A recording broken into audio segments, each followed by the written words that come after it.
भाइयों, आधी रात में इतनी ठंड है, क्या हम सब साथ बैठ के खाना खाएं? डॉक्टर ललित शर्मिंदा होकर जल्दी से अपना भुना हुआ मेमने का पैर निकाल कर टांग देते हैं। उनके चेहरे का सोच में डूबा हुआ भाव देखकर बाकी तीनों के चेहरे खिल उठते हैं। ये देखकर डॉक्टर ललित ने हाथ बढ़ाकर मांस का एक और टुकड़ा तोड़ लिया, लेकिन जैसे ही वो खाने वाले थे उन्हें अचानक बहुत ठंड महसूस हुई और पास की लकड़ी का रंग हल्का हरा पड़ गया। उन्होंने ऊपर देखा तो वहाँ 3 आदमी खड़े थे जिनके चेहरों पर मौत का डरावना भाव था। ये वही 3 लकड़हारे थे जो कुछ दिन पहले पहाड़ों में भूख से मर गए थे। अच्छा, चलो साथ खाते हैं, चलो साथ खाते हैं।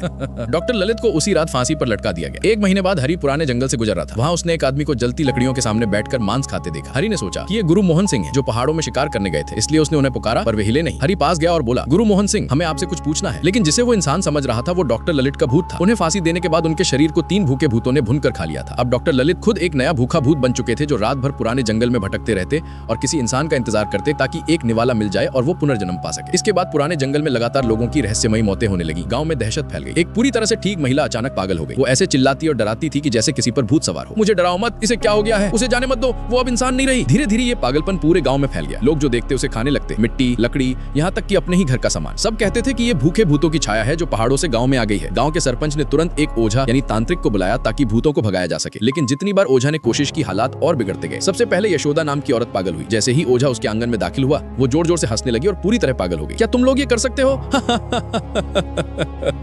उसका विरोध बढ़ता गया तो बूढ़े लखन ने उसे कमरे में बंद कर दिया। लेकिन उसी रात लखन के दरवाजे पर किसी ने दस्तक दी। आधी रात को कौन हो सकता है? डरते हुए उसने दरवाजा खोला, बाहर कोई नहीं था। अचानक ठंडी हवा चली और एक आवाज आई,